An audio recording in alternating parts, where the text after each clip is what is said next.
Hello,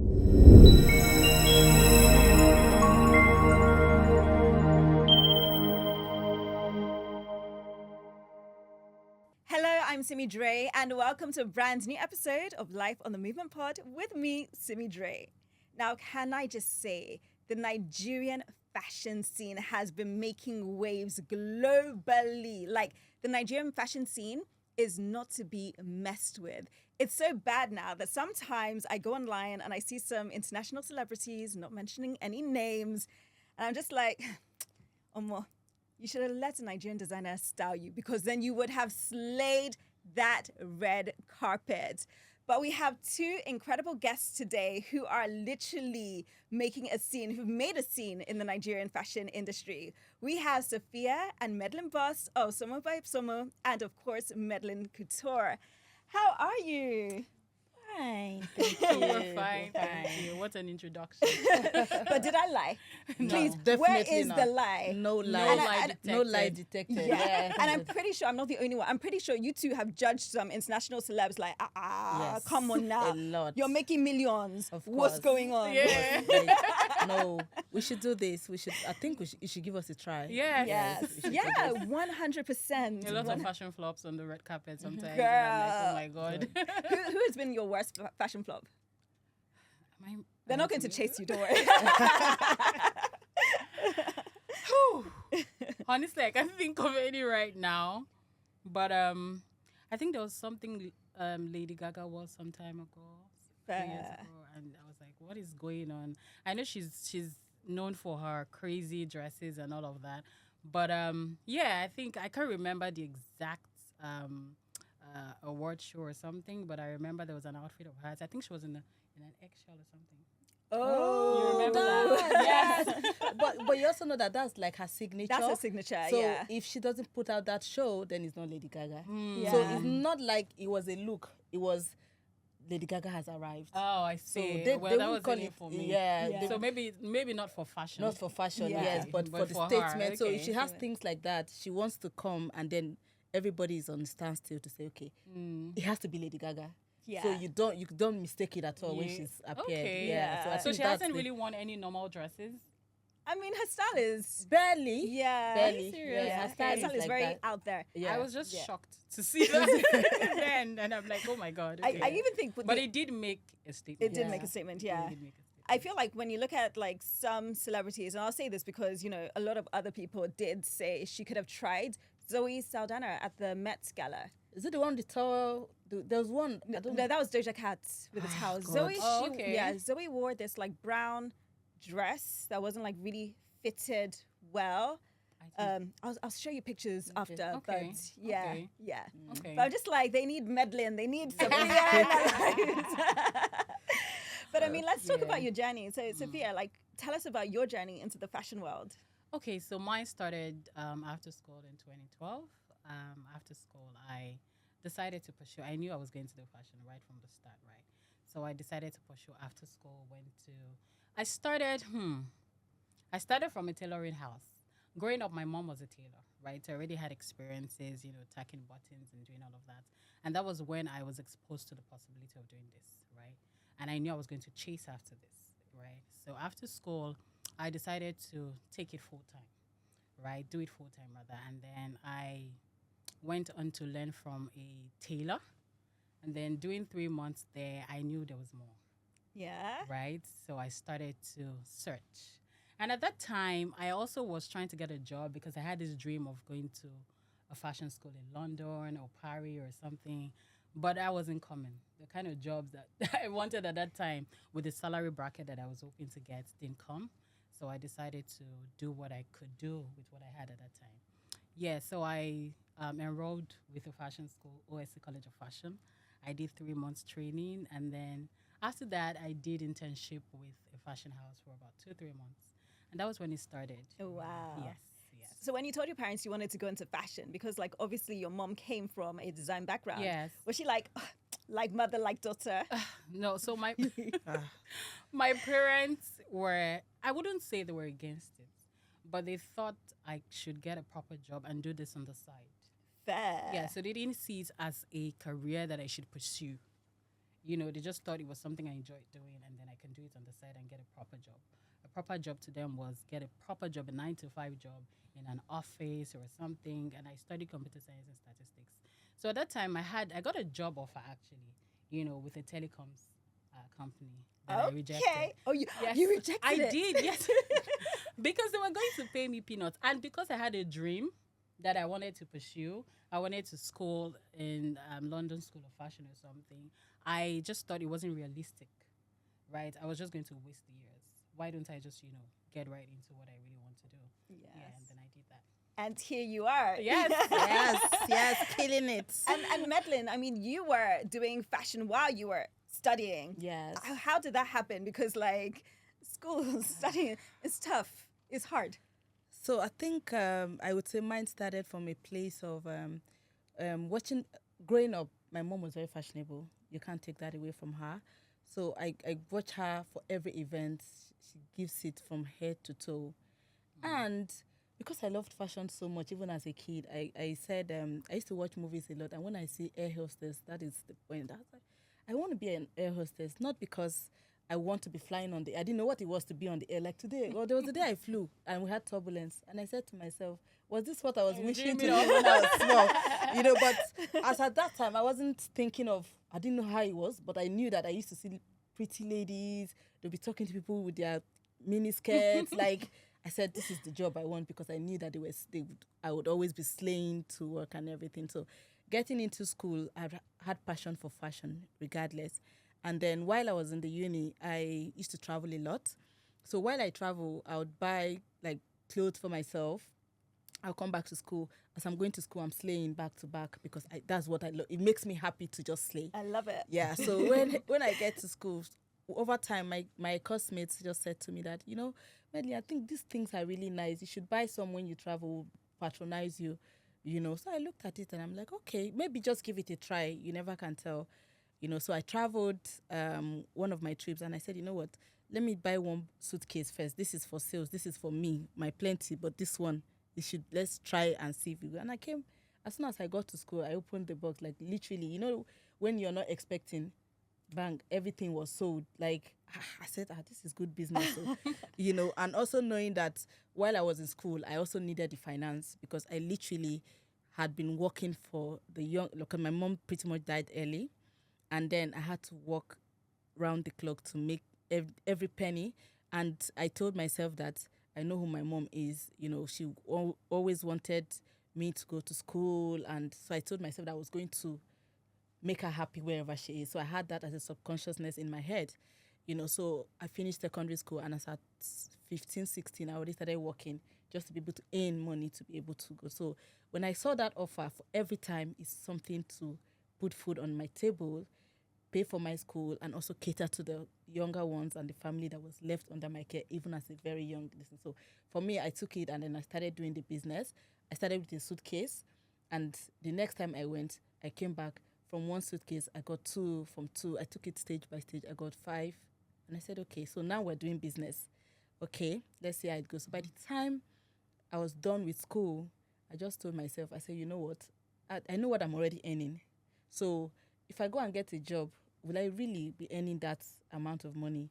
It's not going to work. So I just opened a store. So I started with one store. And, you know, what I do now, what I have monetized now, then was passion for me as well. Because, for instance, everybody that knows me knows that once you walk into a Medlin store to buy one outfit, it's not possible. Because what I will do is I'll start combining. I'll combine this, I'll combine it. You'll be tempted. You won't know when you will now buy. So all those things I was doing, I didn't know that fast forward, it was styling. Because I was doing it, it made me sell more. Because by the time you come for, okay, maybe a pant and a jeans or something, and I combine like 3, you have no choice but to buy it, you know. So from the first shop that I had, I got a second shop and, you know, went fully into, first it was buying and selling as a boutique owner. But styling without knowing that I was styling, I was only combining to make money. So I think that's where my incredible. Yes. That's actually incredible. But I mean, like, it must have been hard for you as well because you see a lot of men coming out, you know, talking about their mental health and saying that, like, they get so much responsibility. They have to, like, look after their families, etc., and it takes a toll on their mental health. And you were basically doing that at a really young age. I mean, like, how was your mental health at that point? Because it's a lot. It is a lot. When you say it's a lot, because there were times when, you know, I would, break down, and I would call people that were supposed to be my uncles, my rich uncles, my family abroad. I'll call them for the list of things, not for me, but I'll just say, you know what, at this time I can't afford this, but this baby sister of mine needs this XYZ school fees. Okay, can you at least support me something? And they'll tell me outright no, like I don't have it. So it's a lot. But I want to say that I think my mom was very strong and I was closest to her. So at every time, I just kept, that's why everybody, I work around the clock up until today. Like literally, before I came here, I was working. I had to, because it's now used to me. I had to just put in the work, because if you tell me no, I said no, but I hardly ask for anything. So before you see me ask, it's because it's beyond me. But when I ask and I'm being told no, it gets to me. So I try not to ask. So I've been wired to working and sorting these needs. I want to say that I think in our time, I don't know, there was this mental health. That's why I get confused when people talk about mental health, because I have people around me that say mental health. And I'm wondering, if you went 1 inch into the shoes that we've been, Wow. I think that everybody will, you just be in the hospital. So I don't know, maybe I had her strength covering me, but the strength always comes. I've never had any point at the time where I fell into mental whatever. The strength just comes. I don't think I've ever had that. It's not easy. If I like, I look at people and I said, you see the glory of meddling, but if I tell my story, I'm sure the world will be crying and weeping. Like, talking about it, I holding myself not to hold it. It wasn't easy, but I don't think I ever went into mental nothing. Yeah. Wow. I just kept it going, Yeah, that's so impressive.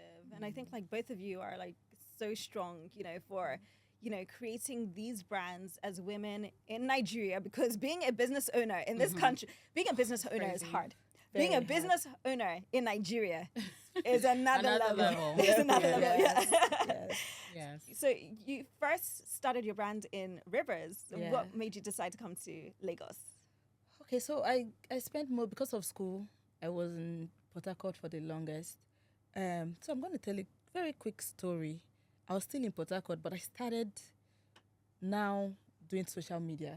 I didn't know what it was. I was totally clueless. Somebody said to me that you slay a lot, you should be on Instagram. I think I'm one of the people that knew Instagram like lately. I didn't know what, and I was like, what's Instagram? Are you serious? And this was me throwing a very big birthday of mine. And everybody said, this birthday is supposed to be on a place called Instagram. I said, wow, I didn't know what that was. So when I went to Instagram, and I realized that, okay, I slay, I take pictures a lot. Like, I cannot dress up and not slay or take a picture or something. So if it's take a picture when you dress up, okay. Put it there. Put it there. This is my space. So I started on Instagram, and I realized that, most of the time with the stores, it's half and half. And then Port Harcourt now became they had this crisis, the militancy thing. So the level at which the market was booming wasn't happening. So you could stay sometimes for a very long time and nobody's shopping anything. And then I realized that I was on Instagram just slaying and posting my pictures. And the next minute I get a DM. The first celebrity I ever styled many years ago it was DM Funke Akindele. Really? Yes, I'm She was telling your you. first client. First ever. She sent me a message Wow. and said, I love this clothes. I want to buy this clothes. I'm like, okay. So from her, there were many others. I started selling more on Instagram. So for me, I said, okay, this is a better off office. Like, the kind of monies that I would make from Instagram, I won't make it from the store. I can stay at the store for a week. You know how it is. Nobody is walking in.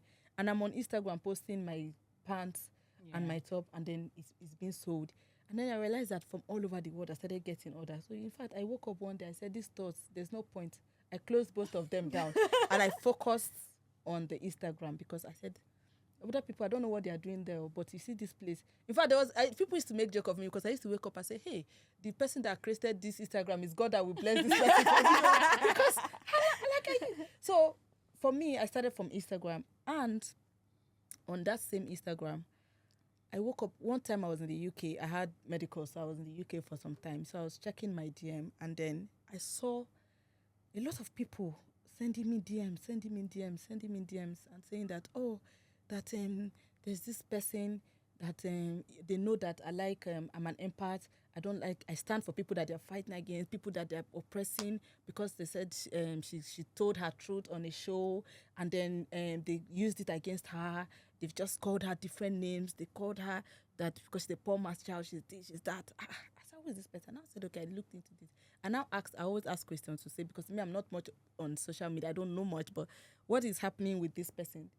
That's how I said, you know what, let me throw a card. And I wrote on my page, and I said, who do you want me to style in this?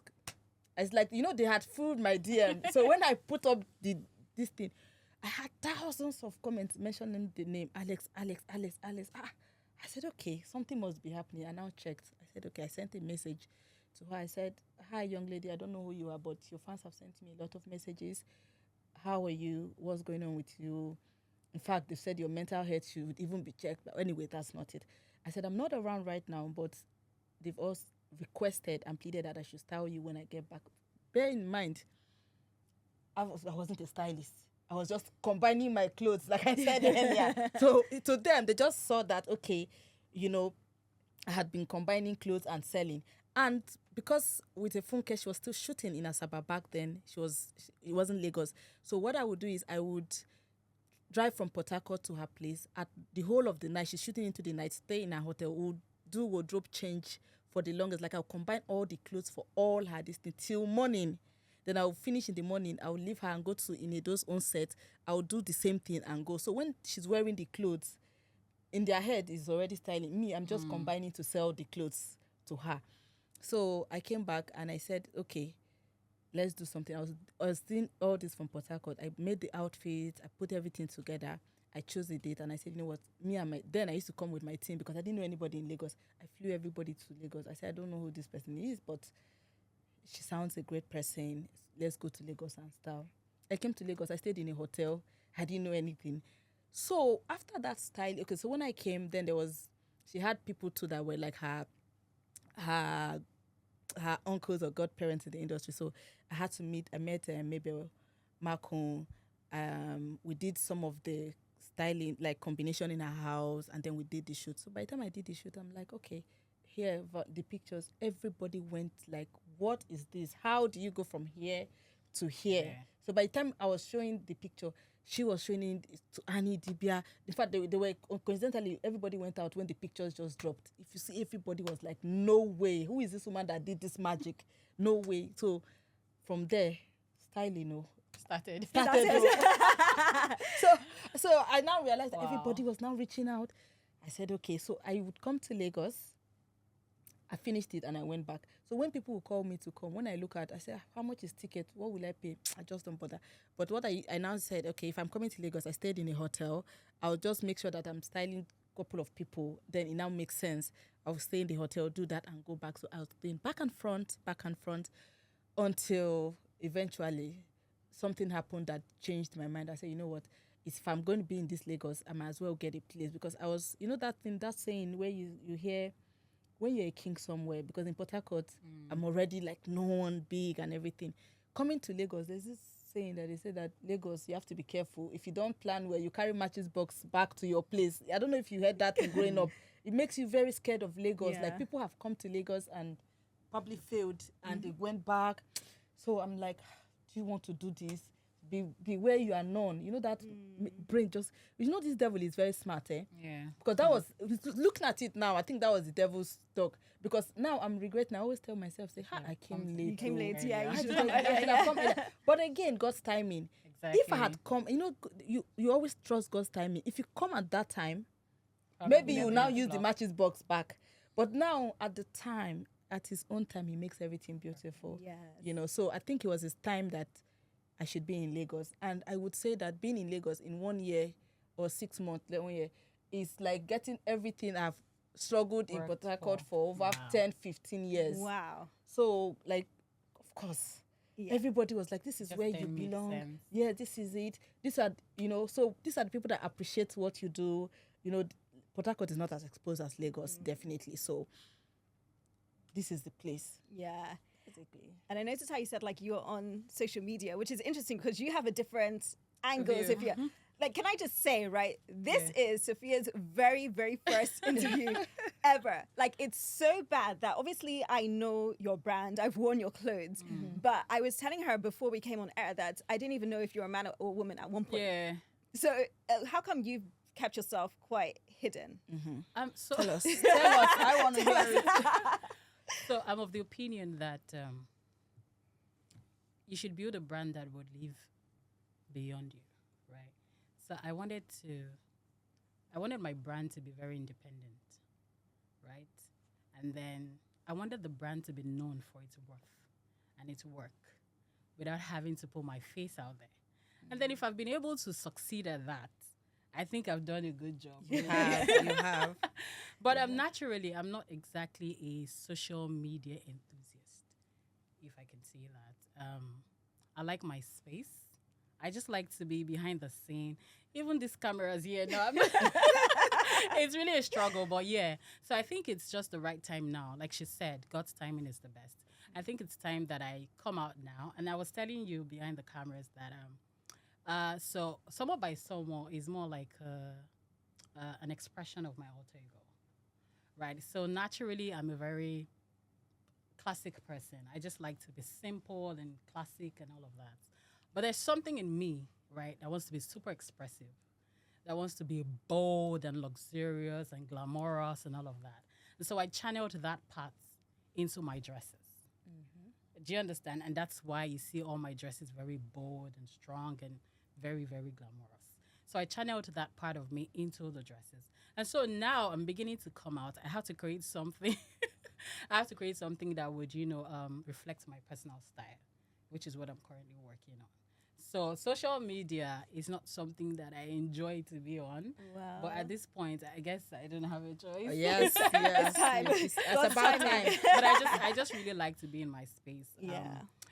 It's crazy, honestly. Social media is a crazy place. It is. Except you, especially if you really don't have any business on there. Do you understand? It can mess your mental health up. Yes. Do you understand? And so I like my sanity, Yeah. right? Especially because of how I grew up, right? I had daddy issues.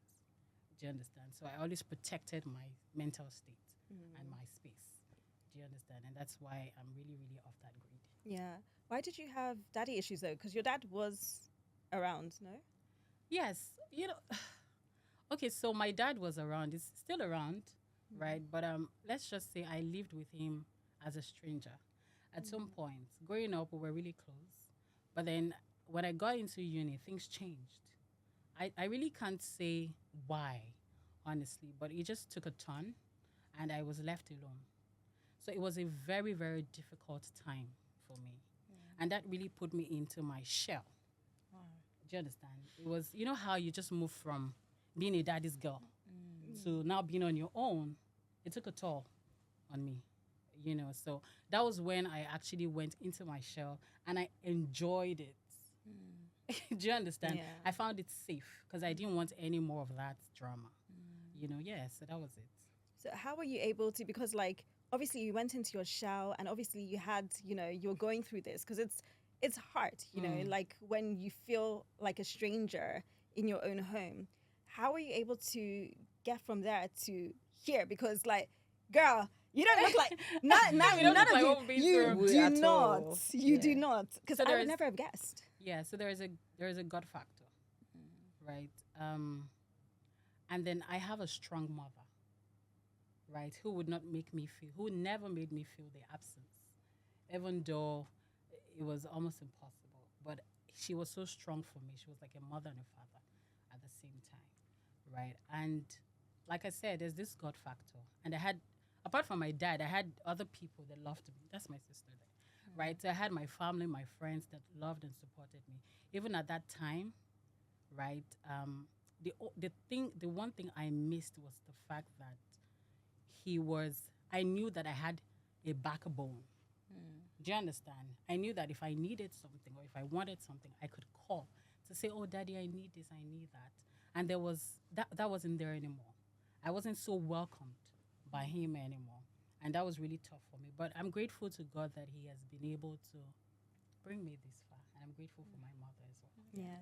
Do you think it had anything to do with you pursuing fashion? Because your dad wasn't exactly. No, my dad he wasn't against it. Yeah. Like I said, he also wanted it to be like a side hustle, but he was not against it. Fair enough. Yeah. Fair enough. But like we said, neither of you look like anything. We've been through. Been I through. know. Yeah. I know. Yeah. But what I find like really interesting, right, is sometimes, I mean, Google, Google Pictures sometimes brings up pictures from like way back. Yeah. And it brought up like a picture of me on the red carpet, and I was just like, what was I wearing? but then I was looking at like other celebrities from the same red carpet, like Toke Makinwa, Tifa Savage, and what they were wearing back then is not what we know them to be today. Yeah. And it's crazy how like the fashion industry, the beauty industry in Nigeria has just like taken off like that. Do you ever look at some of your designs and you're just like, how on earth did I release this? Of course. Really? Really? Of course. Yes. In fact, sometimes when I scroll down the page, down my Instagram page, I'm like, oh, I made that. I can't believe I made that. Where did that come from? But at that time, I think it was it at that Yeah, time. of course. Yeah. So yes. Yeah. We've evolved, we're growing, and we're getting better. Yeah. Yeah. What about you, Medlin? So, I started styling. Yeah. So from the point where I started, I think the industry had moved already. So I Okay. don't think I've done a styling that I will look back and see. As at that time, you can imagine when I said my first muse was Alex Unusual, and it was a hit. That's true. Yeah, so That's already, true. if you look at the pictures, if I put the pictures today, you can't tell between then and now. And that is because also I've always created timeless pieces. Yeah. From my styling, it has to be something that if you, 10 years time, 5 years time, I recycle and post a picture of like 3-4 years ago, and it's looking like I just did it. Yeah. Fair enough. Yeah, so You're lucky because you know how the internet never forgets. Because there's some pictures I just wish they would like erase. But like I love how the industry is just booming, right? And let's be real, we're living in a country where the creative industry doesn't get a lot of support from the government. Like we generally have to strive and do things, on our own. But then the First Lady made some remarks quite recently about like fashion, about how it's becoming too revealing, etc. And I think even Tiwa Savage was banned from performing because apparently people, like her outfit was too revealing. So what do you think about like, these criticisms in the fashion space in Nigeria? This is for both of you, by the way. Okay. Okay, so I think that we're really in a time where we're exploring, right? And then so Nigeria has really evolved when it comes to fashion. Really, really evolved. We're like the fashion hub now in Africa, right? So it's okay to want to explore things, right? It's okay to want to play with ideas and express yourself when it comes to fashion. So I don't know where these comments are coming from, but we're very creative people and we'll play with our creativity, really. But what do you feel like could be the effect of certain restrictions on the creative industry? Because you already see in movies how they said that they're not going to allow certain movies that depict cultism or smoking, etc. And that's with the movie industry. So what do you think like could happen to the fashion industry if we have like these Such restrictions. Yeah. Do you want to take one? yeah, so it's going to be a tough one, basically, because I feel like people have their talents and how they want to dress. Nobody's saying, okay, because it's African culture, in quotes, we always, overprotective of what the culture is. But you also have to understand that these musicians are global. They are now international stars, so they're not going to function with the Nigerian culture. Hell no, it's not going to work. So they're traveled, they are vastly. What their fans abroad appreciate, they have to balance it. So I'm thinking that people have their creativity, and I feel like what their looks should not be the forefront of the focus or banning anybody because they want to dress how they want to. Let people be them and how they feel. Some people can be their ego, like their gutter. They like to look a certain way. It gives them, when they're on stage, it adds to their performances or something. So I don't think that it's right to ban anything. As much as personally, individual difference, I don't expose much. But that is me. Yeah. I will not expect the Tiwa not to expose because her line of business has all those things entails. She's not going to go on stage wearing a deeper life gown or covering up to here. She's not going to sell. So are you wanting her not to sell her market or her business? No, it is what works for her. So I think that, I'm sorry, but with Nigeria, they don't focus on priorities. The things that matter is not what they focus on. Yeah. So I don't think that as at now, with what is going on in the society, it should be somebody's outfit and revealing that should be the problem, and you're banning it. Is that what we're talking now? No, is that what Dollar is telling us now? We have more So important we have issues more like the important- national anthem. Oh yes. I don't even. I woke up today and I'm seeing on the internet that I don't even know what that Is that is. even? I don't know. I don't know what the I song don't know is. what this is. So You know. no. And I'm going Let to use people be them. someone like Beyonce, for example. On stage, she's a different person. Yeah. Right? Her dressing, everything she represents on stage is completely different from who she is. Mm-hmm. Do you understand? So if a Tiwa, for example, chooses to dress a certain way on stage, does not mean she'll look like that on the street. No. Right? That's how she wants to express herself at On that point stage. in time. I've seen her go And I to think events that's and she's okay. wearing boo-boo. Yeah. The all-white party, everybody was Yeah. slaying. She wore a boo-boo. Yeah. And that's not the first time. I was a client's birthday when was that? Sometime 2 months ago. And she walked in, and Eco Hotel, and she was wearing a boo-boo. So that is her stage. That is her business. That is her source of income. Yeah. Like, who Please, cares? Nigeria should focus more on pushing the Nigerian fashion industry and all other industries instead of their dressing and whatever it is. They focus on. Restricting this, restricting It that. shouldn't be on the list at all, to Yeah. be honest, right now. No. Because you know what I find frustrating? For many, many years, Nigeria was always seen internationally as the country of 419, and everything negative was always attached to Yeah. Nigeria. Yeah. And it's only now in recent times that people are like, okay, Nigeria's. Appreciating- And that's because of the media space, the beauty space, Yeah. the music space, Yeah. the movie space. You Yes. understand? And like, we creatives have done so much for this country, but it's hard when you're not being appreciated by like governing bodies. But speaking about like, not being appreciated and trying to like run your businesses with no light, no water, no this, no that. So You know that's what I what mean? they should focus on. Yes. That's what they should make life easier Easy. for creatives. Creatives. Yeah. Honestly, Because it's a lot. it's frustrating. Have like what has been the worst experience for you with your brands? Just trying to run your brands. And I asked this question because there's so many people who, look at you, for example, Medlinboss, and they're just like, this girl has it all. And then you look at your designs as well, because you're not on social media, but you look at your designs and like, girl, like your designs don't seem like the designer is suffering at all. What have been some Right. like the darkest like moments in your career, and how have you been able to get through them? Okay, so first things first, staffing. Dealing with people has been really, really tough, especially in this society where everybody just wants to come and eat. And that's also because of how the country is, how tough and hard it is to survive. So it's really tough getting loyal staff. And that has been one challenge. I'm sure that's the same challenge. Same, for you as yeah, well. same. It's really tough getting good staff, loyal staff that are good with what they do. So that's really a nightmare for most creatives. Well, for me, really. Then also, like you said, for example, I'm on band A. It's frustrating, right? And now it's even, and then the increment in diesel, fuel, all of those things. Of course, they affect the business negatively. It's really tough. It's just been God's grace. Honestly, Yeah. God has been helping creatives in Nigeria. That's why the mental health of most Nigerian creatives, I'm sure, should be checked, really, because we're going through a whole lot. Dealing with Nigeria as a whole, dealing with the business, dealing with the staffing, dealing with delivering, right, to clients has been really tough. And then the clients don't want to hear that there's no power. Yeah. We have to deliver. You want your dress ready for that special occasion. You've paid for it. So they're not going to listen to you when you say, oh, there was no light. We have to provide. And then most times there's scarcity. Yeah.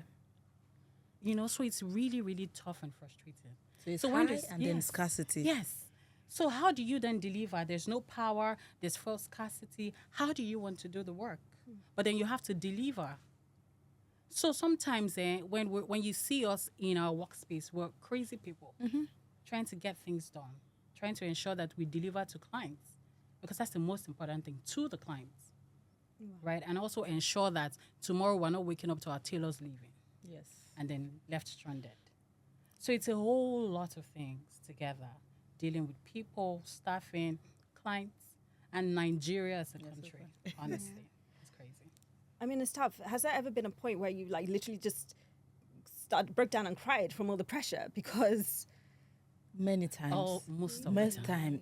For a creative, you have plenty of time. If you see us behind the scenes. Oh my goodness. Right, when it's was the crazy. last time? But yeah. When was the last time and what happened? For me, it was honestly in February. So I'm going to tell you what happened. So last year, I had a crazy challenge. My studio, I had water issue, right? There was a broken pipe, and then the whole studio was flooded. There were wedding dresses, like 2 wedding dresses there, and then it was soaked. It was dirty. It was all of that. We needed to deliver. And then a week after that, my POP ceilings collapsed.